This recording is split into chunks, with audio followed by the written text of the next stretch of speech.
আসসালামু আলাইকুম ওয়া রাহমাতুল্লাহ। এই পৃথিবীতে আল্লাহ রাব্বুল আলামিন যত কিছু সৃষ্টি করেছেন সকল কিছুই মহান মালিকের জিকির করে থাকেন, কিন্তু আমরা অধিকাংশ মানুষরা এমন কপাল পোড়া যে মহান মালিকের জিকির করতে পারি না। কে আমাদেরকে বাধা দেয় এই জিকির করতে? অবশ্যই অভিশপ্ত ইবলিশ আমাদেরকে বাধা দেয়। প্রিয় দর্শক, আর আমরা অভিশপ্ত ইবলিশের কথায় কান দেব না। ইনশাআল্লাহ আজকের এই সম্পূর্ণ ভিডিওটি দেখে এখান থেকে জিকিরের উপকারিতা জেনে আমরা আল্লাহর জিকির করে নিজের মনকে প্রশান্ত করব এবং অধিক সওয়াব অর্জন করব ইনশাআল্লাহ। তাহলে চলুন শুরু করা যাক। প্রিয় দর্শক, কখনো কখনো হৃদয় শুষ্ক ভূমির মতো রুক্ষ হয়ে যায়, কখনো হয়ে যায় পাথরের চেয়েও কঠিন। তখন ভালো কথা আর ভালো লাগে না, ভালো কাজে আর মন বসে না। কারণ হৃদয়ের কঠোরতা মানুষের মনকে পরিবর্তন করে দেয়, মানুষের থেকে আত্মিক প্রশান্তি কেড়ে নেয়, মানসিক অস্থিরতা আর ডিপ্রেশনের দিকে ঠেলে দেয়, সত্য গ্রহণ থেকে মানুষকে বিরত রাখে। জীবনে চলার পথে মানুষ যখন এমন পরিস্থিতির মুখোমুখি হবে, হৃদয়ের কোমলতা ফিরিয়ে আনতে ইসলাম মানুষকে বেশি বেশি জিকির করার জন্য উদ্বুদ্ধ করে। কারণ মানুষ যত বেশি আল্লাহর জিকির করবে তত বেশি তার হৃদয় বিগলিত হবে এবং তার অশান্ত হৃদয় শান্ত হয়ে যাবে। আল্লাহ তাআলা বলেন, যারা ঈমান আনে এবং আল্লাহর স্মরণে যাদের অন্তর প্রশান্ত হয়, জেনে রেখো আল্লাহর জিকির দ্বারাই অন্তরগুলো প্রশান্ত হয়। সূরা রাদ আয়াত নম্বর ২৮। অন্য আয়াতে ইরশাদ হয়েছে, যারা ঈমানদার তারা এমন যে যখন তাদের সামনে আল্লাহর নাম নেওয়া হয় তখন তাদের অন্তর ভীত হয়ে পড়ে। সূরা আনফাল আয়াত নম্বর ২। দর্শক, জিকিরের নানাবিধ ফজিলতের কথা হাদিসে বর্ণিত হয়েছে। নিচে তার গুরুত্বপূর্ণ 10টি ফজিলতের বিষয় বর্ণনা করা হলো। জিকিরের 10টি উপকারিতা। তার মধ্যে নম্বর 1, জিকির অন্তরের মলিনতা দূর করে।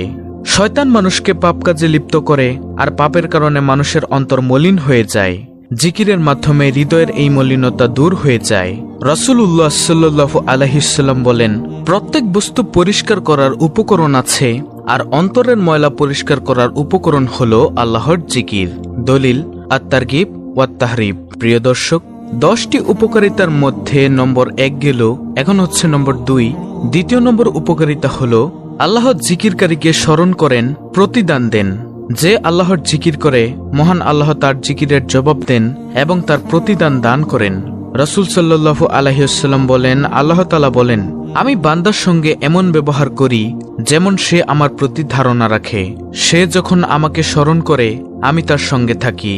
সে যদি আমাকে অন্তরে স্মরণ করে আমিও তাকে অন্তরে স্মরণ করি। সে যদি কোনো মজলিসে আমার কথা আলোচনা করে তবে আমি তার চেয়ে উত্তম মজলিসে তার আলোচনা করি। মুসলিম শরীফের হাদিস নম্বর 2675। তারপরে প্রিয় দর্শক, তৃতীয় নম্বর উপকারিতা হলো জিকিরবিহীন থাকা মৃততুল্য। অর্থাৎ যে অন্তর আল্লাহর জিকির থেকে উদাসীন তা জীবিত নয়, মৃত। রাসূল সাল্লাল্লাহু আলাইহি ওয়াসাল্লাম বলেন, যে ব্যক্তি তার রবকে স্মরণ করে আর যে করে না তাদের দৃষ্টান্ত হলো জীবিত ও মৃত ব্যক্তির মতো। অর্থাৎ যে আল্লাহকে স্মরণ করে সে জীবিত আর যে স্মরণ করে না সে মৃত। বুখারী শরীফের হাদিস নম্বর 6407। দর্শক, 4 নম্বর উপকারিতা হলো জিকিরকারী কিয়ামতের দিন আল্লাহর আরশের নিচে ছায়া পাবে। কিয়ামতের দিন সূর্যের উত্তাপ থেকে বাঁচতে যখন কোনো ছায়া থাকবে না তখন আল্লাহর আরশের ছায়ায় বিশেষ মানুষকে ঠাঁই দেওয়া হবে। জিকিরকারীরা তাদের অন্যতম। রাসূল সাল্লাল্লাহু আলাইহি ওয়াসাল্লাম বলেছেন, আল্লাহ তাআলা 7 ব্যক্তিকে আরশের ছায়ায় স্থান দিবেন।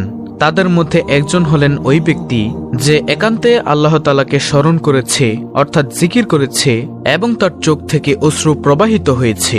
বুখারী শরীফের হাদিস নম্বর 6479। তারপরে প্রিয় দর্শক, 5 নম্বর উপকারিতা হলো জিকিরকারীকে আল্লাহর রহমত ঢেকে নেয়। জিকিরকারীকে জিকিররত থাকাকালে আল্লাহর রহমত ঢেকে নেয়। রাসূল সাল্লাল্লাহু আলাইহি ওয়াসাল্লাম বলেছেন, যখন কিছু মানুষ আল্লাহকে স্মরণ করে অর্থাৎ আল্লাহর জিকির করে তখন ফেরেশতারা তাদের ঘিরে রাখেন। আল্লাহর রহমত তাদের ঢেকে নেয় এবং তাদের উপর সাকিনা অর্থাৎ ঐশী প্রশান্তি নেমে আসে। আর আল্লাহ তাআলা তার নিকটতম ফেরেশতাদের সামনে তাদের কথা উল্লেখ করেন। মুসলিম শরীফের হাদিস নম্বর 700। 6 নম্বর উপকারিতা হলো জিকির পরকালে মুক্তির অন্যতম উপায়। বেশি বেশি জিকির করলে পরকালে মুক্তি মিলবে। রাসূল সাল্লাল্লাহু আলাইহি ওয়াসাল্লাম বলেছেন, আল্লাহর জিকিরের চেয়ে আযাব থেকে বেশি নাজাত দানকারী আর কোনো আমল নেই। দলিল মাজমাউদ জাওয়ায়েত হাদিস নম্বর 16745।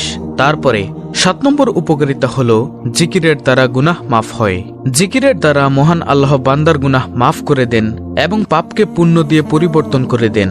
রাসূল সাল্লাল্লাহু আলাইহি ওয়াসাল্লাম বলেছেন, যখন কিছু মানুষ আল্লাহর জিকিরের জন্য একত্র হয় এবং আল্লাহর সন্তুষ্টি একমাত্র উদ্দেশ্য হয়, তখন আসমান থেকে একজন ঘোষক ঘোষণা করেন, তোমাদেরকে মাফ করে দেওয়া হয়েছে এবং তোমাদের গুনাহ নেকিতে পরিণত হয়েছে। দলিল শুআবুল ঈমান হাদিস নম্বর 534। তারপরে প্রিয় দর্শক, 8 নম্বর উপকারিতা হলো জিকির অন্যতম শ্রেষ্ঠ আমল। আল্লাহর কাছে জিকির অন্যতম শ্রেষ্ঠ আমল।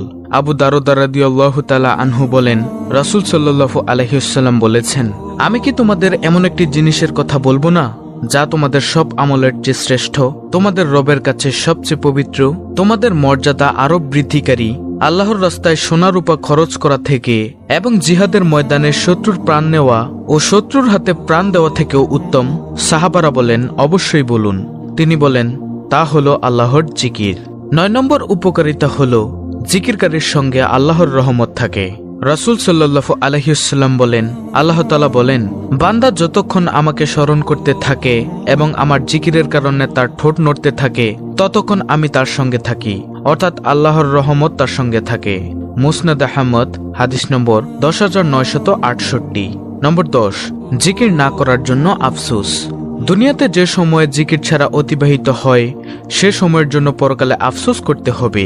রাসূল সাল্লাল্লাহু আলাইহি ওয়াসাল্লাম বলেছেন, জান্নাতে প্রবেশ করার পর জান্নাতবাসীরা দুনিয়ার কোনো জিনিসের জন্য আফসোস করবে না, শুধু ওই সময়ের জন্য আফসোস করবে যা দুনিয়াতে আল্লাহর জিকির ছাড়া অতিবাহিত করেছে। দলিল শুআবুল ঈমান হাদিস নম্বর 512। দর্শক, এতক্ষণ আলোচনা করলাম জিকিরের 10টি উপকারিতা সম্পর্কে, আর এখন আমি আপনাদেরকে জানাবো শ্রেষ্ঠ 4টি জিকির, যে 4টি জিকিরে গুনাহ গাছের পাতার মতো ঝরে যায়। সুবহানাল্লাহ। আল্লাহর জিকির করার অনেক বাক্য কালেমা রয়েছে, তবে 4টি বাক্য আল্লাহর অনেক পছন্দ।